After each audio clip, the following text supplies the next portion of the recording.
right, ladies and gentlemen, welcome to the most wonderful of holiday destinations. It is, of course, Ohana, and it's my pleasure to introduce your first contestant in this IPL Fight Club Best of 9, the challenger from Team Quantic. He is in the orange trunks playing Terran. To the northwest, it is Illusion. And his opponent, the current reigning champion of the Fight Club, the resident DJ, as it were. He is from Team StarTale in Korea, in the red trunks playing Protoss. To the southeast, he goes by the name of Squirtle. And StarTale has such a strong Protoss component right now. Their players are just fantastic. Parting was on top of the world for a while. He was. Squirtle is undoubtedly one of the very best players in the world right now. They also have this guy, Ace, who used to be really good, then kind of faded off for a while and was known for more celebrations than anything else, but lately has just been playing incredibly well. That's very true. StarTale's not to be messed with. They are an incredibly solid team as far as I'm concerned. Looking forward to seeing what one of their best representatives can put forth in this matchup. And we have to talk about Illusion, because this guy has got an awful lot of hype behind him and yet doesn't actually have any real achievements to his name yet. He's got he made it through a little bit of IPL 4. He was actually one round away from qualifying for the group stages, but he went through some top-level Koreans to get there. But you're right, he hasn't had that podium finish that you're looking for yet. Certainly, and this is an opportunity for him here. If he's able to beat a very well-accomplished Korean Protoss player, then that will be perhaps what puts him on the map. Up to now, I think what we really know him for is his run and how close his games were in the IPL Hot Import Nights tournament, which was a 4-player invitational. And you might say, well, he kind of finished 4th, right? So that's a terrible result. Well, no, it's not, because he was going up against Dongwei Gu, Hero, and MMA, some of the best in the world. He takes a game from Hero, the only guy to do that until the finals, by the way. Yes. So not messing around there either. And he also had some very close games with MMA.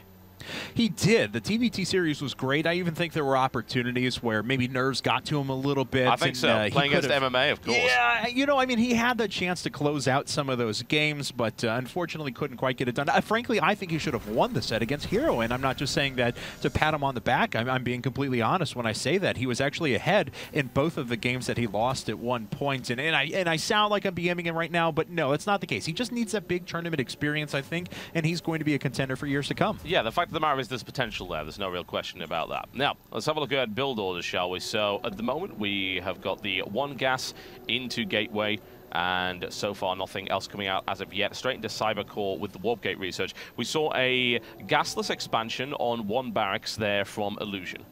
Yeah, so, I mean, pretty typical stuff. I've seen Squirtle play around with the build recently, which is kind of cool. They'll notice whenever players decide to go after this gasless sort of expand, sometimes they'll pull off of gas at 50, get that Warp Gate research, and then just pump all the minerals out that they can to get that Nexus out just a little bit quicker. Doesn't look like he's going to do it this time around, and it looks like Illusion gets a pretty good scout of what's going on. But, of course, no real cheese builds to start. It is just going to be a nice, solid macro game for a while. Indeed. I'd be surprised to see any cheese behind a Nexus. I mean, it's not entirely impossible. We saw it was a while ago, really, when this was popular, the whole fake the Nexus expand into cancellation into 4-gate or into some other kind of cheesy build, but that's not really what's happening here. It's just going to be straight up 1 Gateway Nexus, then Robo. Nice and safe. I mean, it couldn't really get any safer than this, honestly. No, I mean, you talk about safe, and this is feeling very confident from Squirtle as well. He's putting down his robotic facility. A lot of times when you think you're going to be under an imminent attack after a 1-racks expand into a 3-racks or something like that, you'll drop down those 2nd and 3rd gates right away. But this go-around, getting that Robo out first, just wants to keep an eye on what his opponent's doing with a couple of observers. Certainly, I mean, the nice thing about getting that out, as you said, is the quicker observer, but it also gives you that quick tech path. If you want to go for a 2-base Colossus push very quickly, then obviously you need the Robo out nice and quick to make that work out. So at this point, Illusion not in a position to really pressure his opponent as of yet. No sign of the factory yet from Illusion either. He's going into Engineering Bay first.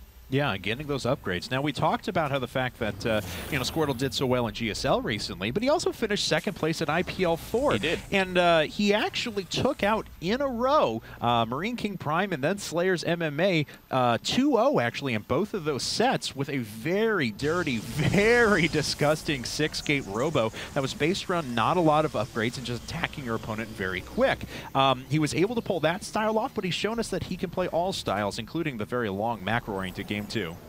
that indeed is the case. Factory is now coming down for Illusion, so we'll be seeing those medevacs coming out sooner rather than later once the starport is constructed. At the moment, no sign of anything else here from, aside from that sneaky little... I'll have to wonder what he's going to do with that. Oh, there we go. We've got the Robo Bay coming in, so it is going to be nice and quick Colossus. Yeah, Robotics Paint, just a single forge, so... Now, if he was going full Creator Prime style, for example, we'd see that double forge. We'd see a huge investment into upgrades, very early on, but it looks like he's going to be satisfied with just getting one upgrade at a time for now, maybe getting that Thermal Lance and a couple of additional Colossi out a little bit quicker. Yeah, it's probably for the best, honestly. The push now coming in from Illusion, just without combat shields.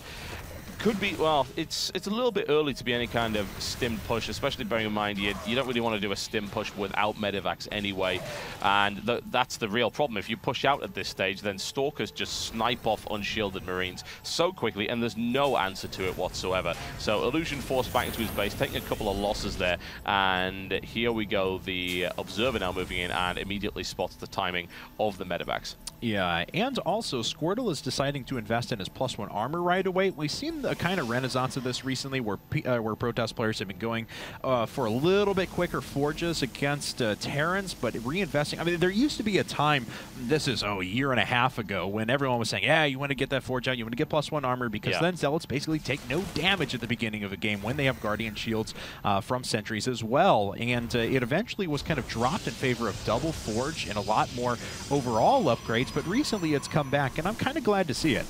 Yeah, it works really well. It's just a nice, solid, safe build. If your opponent's going incredibly Marine heavy, then +1 armor is obviously a great choice. At the moment, we do see the shields upgrade coming in for the Marines, which is going to help an awful lot. Colossus is up. Now, the question is Illusion actually suspecting Colossus at this stage? Will it indeed be... Well, he's going for the 4 medevacs rather than the 2, so there's no sign of that. He doesn't know about the Robo here, so this could be a nasty little shock for him.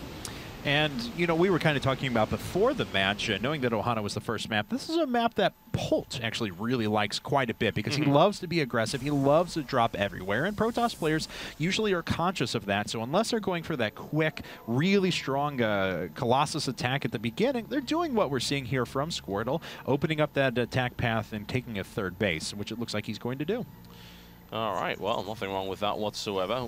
Now, here come the Vikings to add on there, and well, it goes unscouted, but it's not really relevant, honestly. At that stage, you're not going to pull out 6 medevacs, 8. You're going to go 4 medevacs, then 2 Vikings at least. Give yourself that little bit of anti-Colossus firepower, as well as to deal with the increasing prevalence of warp prisms these days. And we've seen players, we mentioned Hero before, use those degrade effect, kind of made a name for himself using that he those. Did, yeah. So, but it looks like Twilight Council coming up now. We do have +1 weapons on the way, so this is going to be a very well-rounded, upgraded force. And eventually we'll see an expansion here, it appears, but Squirtle wants to make sure it goes unscouted. Illusion knows it's coming at some point, though. He himself is breaking down the destructible rocks to eventually go after a third as well.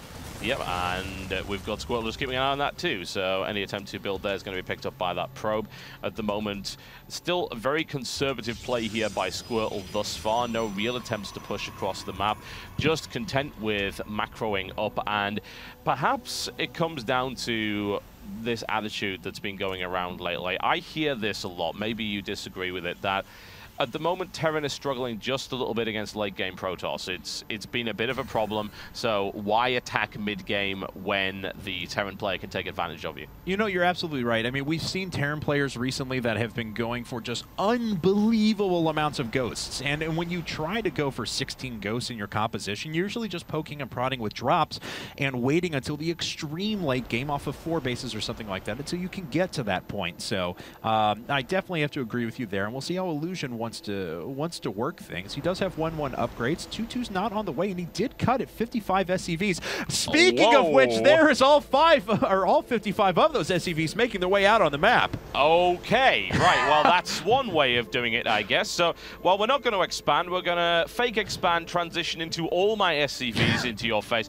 I I'm not entirely convinced by this. Those SCVs are not going to buffer so well against that many Colossus, but, well, I guess we'll see this all-in coming in, and it really is an all-in. No real chance about that. And here comes the engagement right now. Great force fields, needless to say, but visibility provided here by the Vikings and, of course, by the Venevacs. One Colossus falls. Those SCVs have been spotted here, so Squirtle knows well. This is about buying time at this stage. That's right. He canceled that expansion as soon as the Observer picked up on it, and Illusion didn't get the best flank there, and he's not getting one here as well. And once again, force fields are just cutting him off, and the Blink Stalkers can start to pick away at the Vikings. There are still 4 remaining, and another one of the Colossi may fall here in a bit, but these force fields have just been great. Yeah, good control here by Illusion as well to pick off those Colossi, taking bare minimum damage on that. That's a nice slice. And as I said, SCVs don't buffer very well against thermal lance. A nice flank comes in, picks off the remaining Colossus. Now, does he have the firepower he needs? The force fields continue to maintain, and the Zealots coming around the side to pick that off. They don't have the charge upgrade, but now finally the force gets in, but there's not much left of it, honestly. Another Colossus comes out, and I think that this is going to be an entirely failed all-in attempt here by Illusion. I like in a long best-of situation that he tried to catch his opponent off guard, but it doesn't look like this one is going to work. We have 5 SEVs to 55 at the moment, so Illusion going to be able to reproduce a huge force. Not going to be the same for Illusion, unfortunately. No, it is not. The illusion of success, or delusion of grandeur, perhaps, I think, here from Quantic. But unfortunately, he is in a horrible spot at this stage. He doesn't really have a lot of mining. Yes, mules are great, but they're not that great. So let's see how this turns out. Oh, wow. So we're going to be adding Storm into the mix as well, by the looks of it, just in case we didn't have enough AoE. Yeah, there's that Templar Archives just about to finish up. More Colossi on the way now. How many Vikings are left? None. So these Colossi are going to be just that more powerful. And kind of an interesting thing as well, a lot of the sentries did stay alive throughout that. So he's going to have force fields. Yeah, he's going to have force fields ready as soon as this army makes its way back up. Yeah, and Illusion is going to walk right into a horrible, horrible spot here. And in fact, he might just GG right now, simply because of the fact that he just got his army sliced into pieces. Look at that. Absolutely fantastic force. Yeah, oh, there you go. Dancing his forces, but there's the GG.